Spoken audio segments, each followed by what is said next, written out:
អ្នកសារព័ត៌មានមកពីជាង20ស្ថាប័នធ្វើទស្សនកិច្ចសិក្សាឆ្វេងយល់ពីការអនុវត្តកសិអេកូឡូស៊ីនៅខេត្តសៀមរាបនិងខេត្តកំពង់ធំក្រោមកិច្ចសហការដោយបណ្ដាញកសិអេកូឡូស៊ីនិងគម្រោងទេតានៃអង្គការ Grade អង្គការ AgriZone និងអង្គការ AFD បានដឹកនាំអ្នកសារព័ត៌មានមកពីជាង20ស្ថាប័នចុះទៅបំពេញបេសកកម្មសារព័ត៌មាននៅខេត្តសៀមរាបនិងខេត្តកំពង់ធំដើម្បីផ្សព្វផ្សាយនៅក្នុងការអនុវត្តកសិអេកូឡូស៊ីនិងអត្ថប្រយោជន៍សម្រាប់អ្នកប្រើប្រាស់អ្នកផលិតនិងបរិស្ថានដែលមានរយៈពេល3ថ្ងៃចាប់ពីថ្ងៃទី24ដល់ថ្ងៃទី26ខែមេសាឆ្នាំ2026បើតាមកញ្ញាសុកច័ន្ទរស្មីរដ្ឋលេខាធិការថ្នាក់ជាតិនៃបណ្ដាញ Alicia បានបញ្ជាក់ថាកម្មវិធីនេះមានគោលបំណងលើកកម្ពស់ការយល់ដឹងអំពីកសិអេកូឡូស៊ីនិងអត្ថប្រយោជន៍របស់វាសម្រាប់អ្នកប្រើប្រាស់អ្នកផលិតនិងបរិស្ថានតាមរយៈការបង្ហាញពីការអនុវត្តកសិអេកូឡូស៊ីគំនិតផ្ដួចផ្ដើមប្រកបដោយភាពច្នៃប្រឌិតនៅក្នុងសហគមន៍និងពង្រឹងការយល់ដឹងរួមលើកកសិអេកូឡូស៊ីផ្សារភ្ជាប់អ្នកសារព័ត៌មានទៅកាន់ប្រភពព័ត៌មានដែលអាចទុកចិត្តបានទាក់ទងទៅនឹងការច្នៃប្រឌិតកសិកម្មនិងសុវត្ថិភាពចំណីអាហារសម្រួលដល់ការចែករំលែកបទពិសោធន៍និងផ្សារភ្ជាប់អ្នកសារព័ត៌មានជាមួយអ្នកជំនាញអាជ្ញាធរមូលដ្ឋានកសិករយុវជននិងនិស្សិតនិងជាការពង្រឹងសមត្ថភាពអ្នកសារព័ត៌មានក្នុងស្រុកឲ្យយល់កាន់តែស៊ីជម្រៅអំពីកសិអេកូឡូស៊ី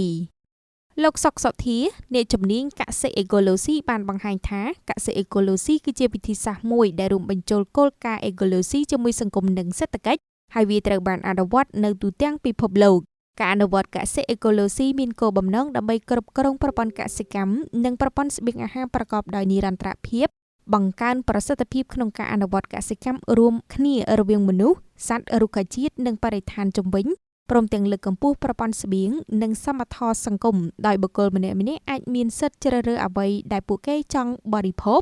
និងជ្រើសរើសរបៀបដែលស្បៀងអាហារទាំងអស់នោះត្រូវបានផលិតឡើង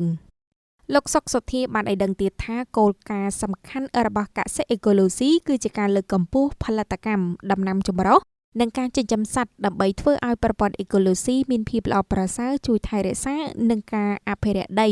ដោយប្រើប្រាស់បច្ចេកទេសស្របតាមគោលការណ៍ធម្មជាតិដូចជាការគ្របគល់ឬរងដំណាំការប្រើប្រាស់ជីកំប៉ុស្តគោកជីកំប៉ុស្តទឹកជីធម្មជាតិផ្សេងៗនិងកាត់បន្ថយនៅការរំខានដី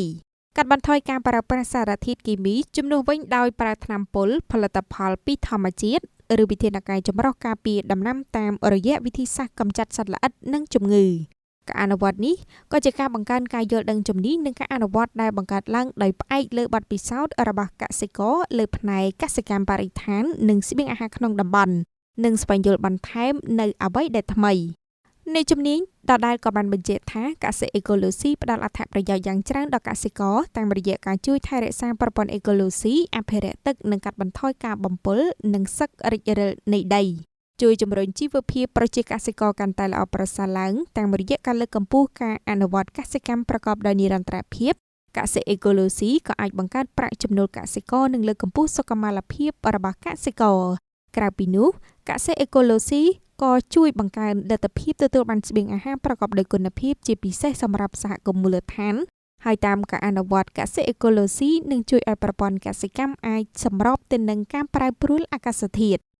សូមបញ្ជាក់ថាទស្សនកិច្ចសិក្សាស្វែងយល់ការអនុវត្តកសិអេកូឡូស៊ីនៅខេត្តសៀមរាបនិងខេត្តកំពង់ធំនេះគឺដើម្បីឆ្លើយតបតម្រូវការនៃការផ្លាស់ប្តូរចំណេះដឹងនិងចែករំលែកបទពិសោធន៍នៃតំបន់ផ្សេងៗគ្នាបង្កើតកន្លែងឬជាវេទិកាប្រមូលផ្ដុំមួយដែលភាគីពាក់ព័ន្ធទាំងអស់អាចចូលរួមនិងរៀនពីគ្នាទៅវិញទៅមកលើការផ្លាស់ប្តូរនេះនឹងបង្កើនការលើកកម្ពស់ការយល់ដឹងលើផ្នែកកសិអេកូឡូស៊ីឲ្យកាន់តែទូលំទូលាយទាំងថ្នាក់ជាតិនិងតំបន់តាមរយៈការគាំទ្រប្រព័ន្ធផ្សព្វផ្សាយបែបចម្រុះ